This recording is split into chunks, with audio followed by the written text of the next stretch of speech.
Bienvenidos de nuevo al programa Preguntas y Respuestas. Comenzamos con la primera que nos envía Héctor Bravo y que dice: al inicio del Rosh Hashanah, hacia el final de Yom Kippur, también hay toques del Sofarot. En el antiguo pacto para 3 fiestas solemnes también se tocaban trompetas en el templo con motivo del inicio de los sacrificios de holocaustos al inicio del día y después de la hora del sacrificio vespertino, probablemente la 9ª hora del día. Muy bien, gracias por la información de historia judía, pero quiero recordar que el sonido de trompeta está presente en muchos momentos y para muchas cosas en la Biblia. Pero la trompeta de que se habla, entre otros lugares, en el tiempo del traslado de la iglesia, no son ninguna de las que sonaban en las fiestas judías. Héctor Bravo. La inminencia presenta hasta ahora la tensión entre el muy pronto y el pero todavía no. Es un misterio hasta ahora. Sin duda ninguna, la inminencia del traslado de la iglesia es una expectación constante, puesto que Jesús anunció que vendría, pero no dijo cuándo iba a ocurrir, ni tampoco dio señales que la precediesen. Los cristianos del tiempo apostólico ya esperaban ese encuentro con Cristo. Primera a Tesalonicenses, capítulo 4, versículo 15. Abigail Guerrero, ¿puede hablar acerca del verdadero ministerio profético? El ministerio profético, es decir, el ejercicio del don en forma primaria, tiene que ver con revelar, en el nombre de Dios, asuntos desconocidos para los hombres.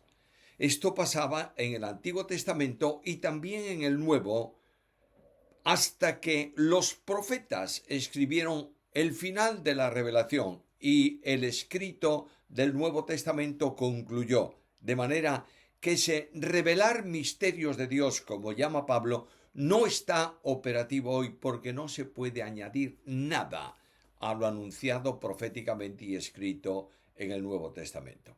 Segundo, el ministerio profético en el sentido de tomar la palabra escrita y exponerla para edificación, exhortación y consolación está vigente y es el ministerio que suele llamarse mensaje profético. No hay novedades, sino la expresión aplicativa de lo que ya ha sido revelado. La autoridad de ese ministerio no está en el profeta, sino que descansa en la palabra escrita que respalda ese ministerio. Tercero, el ministerio profético en el sentido de comunicar de forma individual a otra u otras personas algo concreto, como fue el caso de Agabo, anunciando lo que iba a ocurrir a Pablo, está operativo y se verifica como real por el cumplimiento de aquello que se anuncia. No hay ya ningún otro tipo de profecía. Siglo XVI. Acerca del estudio de Juan Calvino que usted subió al canal, ¿en qué libros o referencias me puede dar cuando Calvino mencionó a los padres apostólicos, dando el libro y los capítulos ante el debate de los católicos y los sacerdotes que se convirtieron? Bueno, hay muchos escritos de historia de la Iglesia, especialmente de historia de la Reforma, que lo contienen, pero para no ocupar tiempo y que todos puedan verificarlo, te remito al método más sencillo. Abres internet, entras en Wikipedia y otros artículos que hay ahí y pones Juan Calvino y ahí tendrás una reseña y una referencia a ese hecho histórico. Juan José Gabarri, ¿existe el espíritu de muerte? He oído a muchos pastores reprender al espíritu de muerte cuando oran por una persona enferma grave. ¿Es bíblico orar de esa manera por un enfermo? La costumbre de acusar a los espíritus generalmente a los demonios de cuanto pueda ocurrir de males como enfermedades, ira personal, etcétera, etcétera, no podía sino concluir con el espíritu de muerte. No existe referencia bíblica alguna y sale de la mente de personas que no tienen, por lo general, mucho conocimiento bíblico. La muerte es un estado consecuente del pecado, pero no un espíritu. La gravedad de una enfermedad se resuelve no reprendiendo a un espíritu, sino orando e intercediendo por el enfermo delante de Dios. Primera carta de Juan, capítulo 5, versículo 16. Jonathan Perre dice: en relación a la pregunta que respondió en el día de hoy, se refiere a uno de los programas de donde él mandó la pregunta, en el día de hoy de Primera de Juan 5, 16, 17, en la que aclara que hay pecados cuya disciplina es la muerte física. ¿Cómo podríamos saber a quién está bajo esta situación y que no oremos por lo tanto al respecto? Normalmente nosotros siempre oramos por todas las personas que piden apoyo en oración, que atraviesan diferentes dificultades. Los ancianos de la Iglesia son los que pueden discernir esos asuntos. ¿A usted le ha tocado conocer un caso así, donde la persona estaba bajo una disciplina que le llevara a la muerte física y por la cual no había posibilidad de oración al respecto? Mi querido hermano, nadie puede conocer cuál es el pecado a muerte, salvo el que lo cometió. Y el Señor que conoce todas las cosas. Nuestra ignorancia de eso conduce simplemente a que debemos orar por el enfermo. Dios actuará conforme a su sabiduría y nosotros habremos cumplido un ministerio de amor. Cada vez que alguien te pida que ores por él, porque está enfermo o tiene alguna dificultad, hazlo en el nombre de Cristo, para bendición de aquel por quien tú oras. Manuel, según Hechos 9, 10, 17, en el relato de la conversión de Saulo, ¿puede un cristiano que no sea pastor imponer las manos? ¿Qué dice la Biblia sobre esto? Primero, imponer las manos en la Biblia es señal de identificación. De modo que Ananías se identificaba con Saulo o identificaba a Saulo como su hermano en Cristo y le reconocía como miembro en la Iglesia. Esa identificación fue ordenada por Cristo, que lo envió, no para que recibiese el Espíritu, sino la vista. Y no el Espíritu, que ya lo tenía en la salvación, sino la plenitud. Nota que Ananías dice para que seas lleno del Espíritu Santo. Un pastor no es una autoridad apostólica, sino simplemente un siervo al servicio del gran pastor de las ovejas. Por tanto, no tiene el pastor un rango específico para otorgar favores o gracias, aunque sea en el nombre del Señor. Es un creyente como tú y como yo, que ejerce autoridad bíblica, y esa es su autoridad. Luego, la cuestión de imposición de manos no la convirtamos en un parámetro espiritual, casi como si fuese un otorgar algún carisma del Espíritu o también algún sacramento especial. Juan José Gabarri, ¿de qué nacionalidad será el anticristo? Mira, la Biblia no lo dice, solamente dice que saldrá del mar. Por tanto, saldrá de alguna de las naciones que formen el Imperio Romano reconstruido. Lidia Graciela Fontao. Me gustaría saber su opinión sobre los cristianos que se fanatizan con el fútbol, la política y defienden a uno y a otro. ¿Este cristianismo con un pie en el mundo y otro pie tras el camino de Cristo es realmente de alguien que se convirtió? Otro caso similar, el de muchos hombres y algunas mujeres cristianos que suelen deleitarse mirando kickboxing, es decir, boxeo. Hombres que luchan en un ring hasta la muerte en muchos casos, brutalidad y crueldad al límite, sangre que chorrea en los rostros. Todo esto me entristece y me resulta incomprensible. En la vida cristiana hay dos principios básicos. Uno, respeta la libertad del hermano. Dos, no juzgues sus acciones, porque éstas son orientadas por el corazón del hermano, que solo lo conoce Dios. Pero no hay duda que todo cuanto no glorifique a Dios y deshonre al hombre es pecado, y no debe formar parte de la vida cristiana.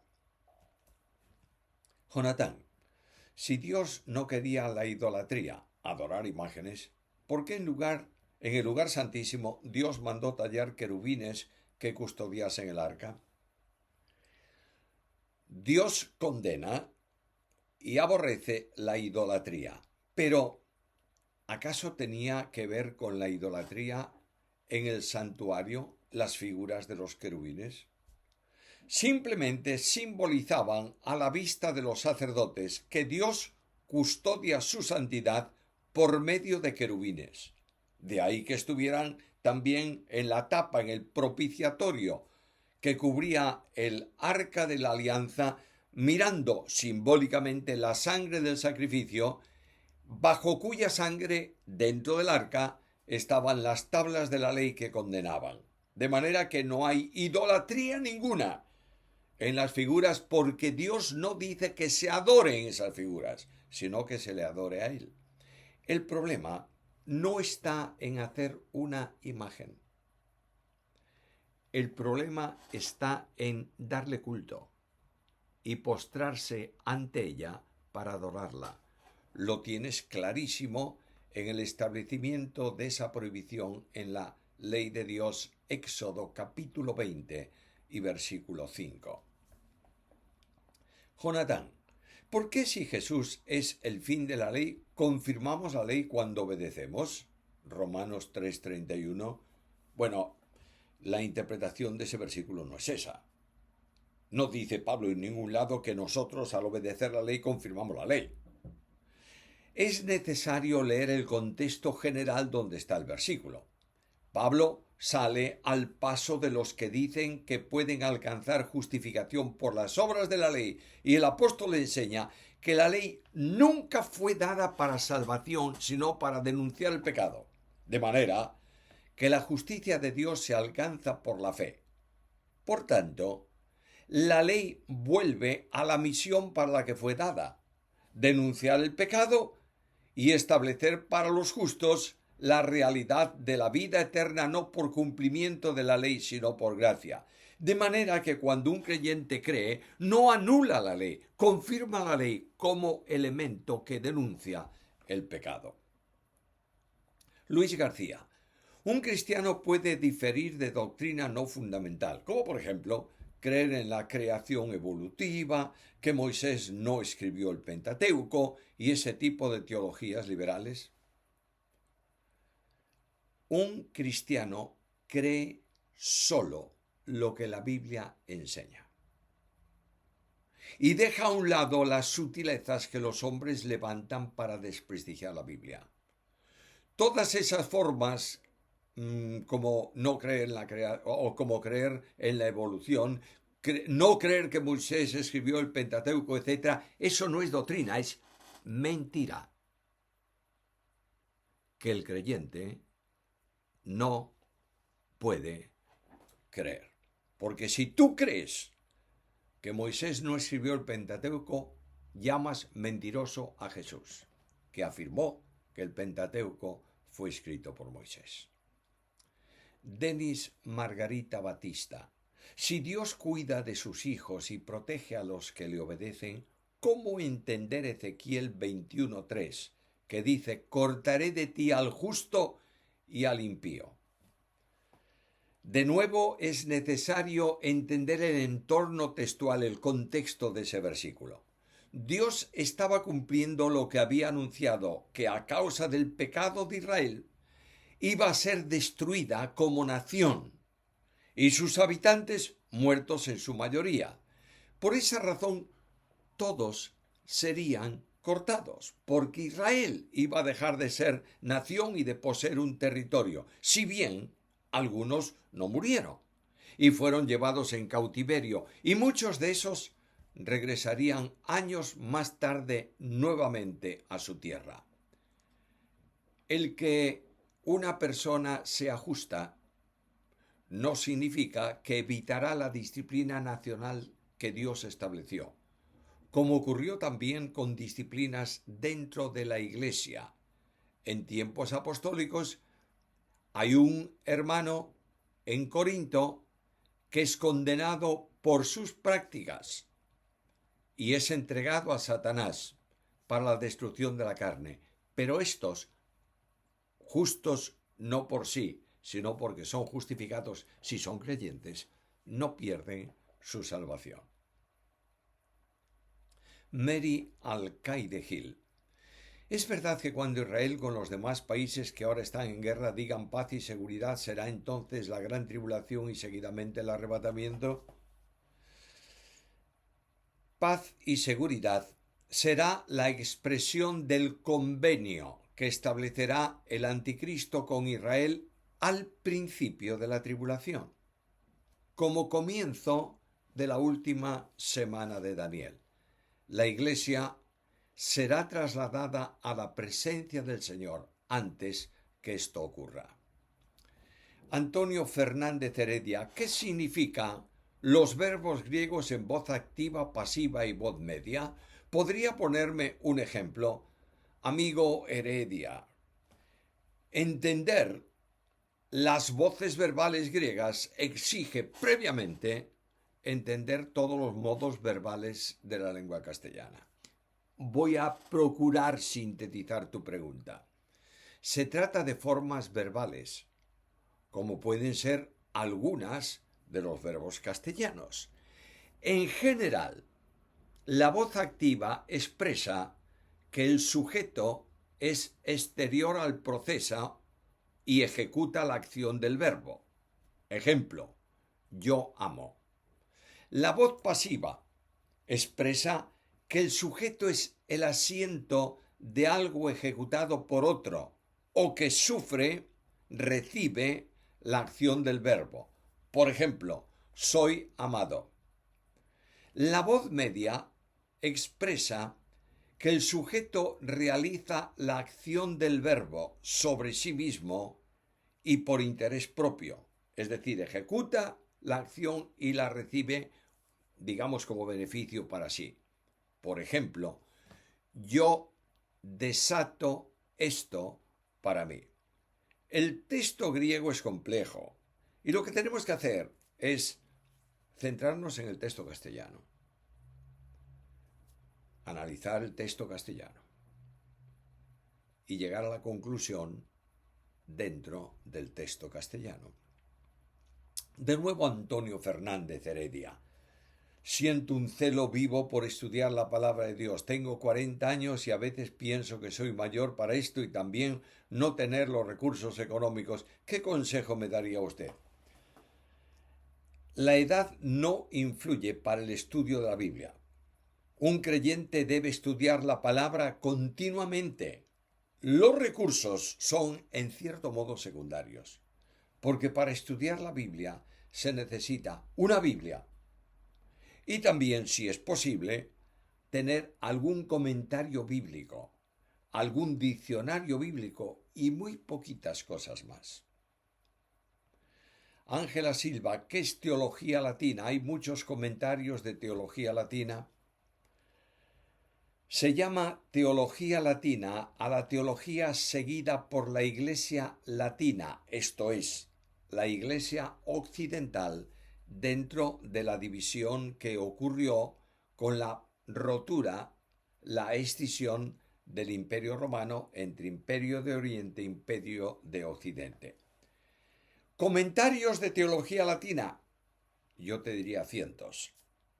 Toda la patrística, es teología latina. Los teólogos medievales son teólogos que siguen teología latina. Los tomistas, con todos sus problemas, es teología latina. Y en gran medida, la teología reformada descansa en la teología latina. Ángela Silva. He oído a un profesor de un seminario de fe que cuando los fariseos demandaban señales a Jesús, las señales que le demandaban eran como las que hacían los profetas como Elías, fuego del cielo, como las de Moisés, pero no los milagros y prodigios que hacía Jesús. ¿Es así eso? Los fariseos pedían una señal espectacular, que no pudiera ser rebatida y que demostrase que Jesús era el Mesías. Pero eso era una mera disculpa para cuestionar a Jesús, quien había hecho todas las señales mesiánicas anunciadas proféticamente, como Nicodemo había entendido. Manuel, según Mateo 26, 39, 42 y 2 Corintios 12, 7 al 9, las oraciones de Cristo y de Pablo no fueron escuchadas. Y la Biblia dice en 1 de Juan 5, 14 que son escuchadas según su voluntad. ¿Puede explicar esto?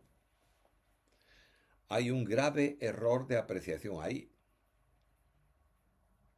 La oración de Jesús en Getsemaní a la que te estás refiriendo fue oída y respondida. Lo enseña Hebreos.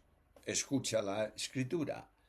Y Cristo, en los días de su carne, ofreciendo ruegos y súplicas con gran clamor y lágrimas al que le podía librar de la muerte, fue oído a causa de su temor reverente. Hebreos capítulo 5, versículo 7. La oración de Pablo, en la que pedía al Señor que quitase de él el mensajero de Satanás que le abofeteaba, fue oída y respondida, ya que en el versículo siguiente al que citas se lee: y me ha dicho, bástate mi gracia, porque mi poder se perfecciona en la debilidad. 2 Corintios 12:9. Dios respondió ambas oraciones, ya que Jesús salió de la muerte espiritual y física y Pablo recibió la provisión de gracia porque aquello que le afectaba era bueno para él. Heisy Lorenzo. He escuchado a muchos hermanos afirmar que jugar a la lotería es pecado. ¿Qué dice la Biblia respecto a esto? ¿Es pecado jugar a la lotería según la Biblia? Bueno, la Biblia no habla de lotería, te puedes suponer. No dice un versículo en no sé dónde, no juegues lotería. Lo que enseña la Biblia en general es que el juego de azar, que aporta ganancias económicas sin trabajar, no está apoyado en ella, ya que la Biblia manda trabajar para alcanzar lo necesario. Por otro lado, todos los juegos de azar tienen la inmensa posibilidad de que quien juega pierda lo que ha jugado, con lo que no está administrando correctamente los recursos que Dios le ha permitido. Por tanto, no es bueno jugar a ningún juego de azar. Jonathan PR. Con respecto a la última pregunta de las condiciones sociales depravadas en que vivimos, de usted aprendí que para el arrebatamiento la Biblia no condiciona señales previas, no así para la segunda venida del Señor, que sí habrá señales. Sin embargo, aunque dichas señales ocurrirán después del arrebatamiento, creo que de algún modo somos testigos en que cada día que pasa el mundo se parece más al mundo descrito para ese periodo de tiempo. Por ejemplo, en los matrimonios homosexuales. Es cierto que ese era un problema en los días del apóstol Pablo, pero me parece que hay un punto que matizar al respecto. En aquel tiempo la sociedad era, por decirlo de alguna manera, precristiana. Después, independiente de cómo fue y los problemas doctrinales en la historia, hablamos de una sociedad que, de alguna manera, abrazó valores cristianos. Y ahora hablamos de una sociedad occidental postcristiana y que en ese sentido camina pasos acelerados a la apostasía, lo que no podría hacer una sociedad precristiana. De cualquier manera, está claro que no hay ninguna señal específica para el encuentro del Señor con su Iglesia y ocurrirá cuando Dios lo determine. La apostasía no tiene que ver específicamente con una sociedad cristiana o una sociedad precristiana o una sociedad poscristiana. Siempre que el hombre se aparta voluntariamente de lo que Dios determina y que él conoce, es apóstata. Dios acusa de apostasía, que es apartarse de la verdad, al pueblo de Israel. Es verdad que en el mundo llamado de tradición cristiana se hace más manifiesto esta separación de la fe, que es la enseñanza que Dios establece. No cabe duda también que aunque no tenemos señales que precedan al traslado de la Iglesia, Jesús dijo que ese tiempo sería como el de los días de Noé, y sin duda estamos viviendo días semejantes. Por tanto, debemos esperar la inminente venida de Jesús para buscarnos y llevarnos a su presencia. Hemos terminado el programa de hoy. Os invitamos al siguiente programa de preguntas y respuestas. Mientras tanto, pedimos al Dios de la gracia que bendiga vuestras vidas, vuestras familias y vuestros ministerios.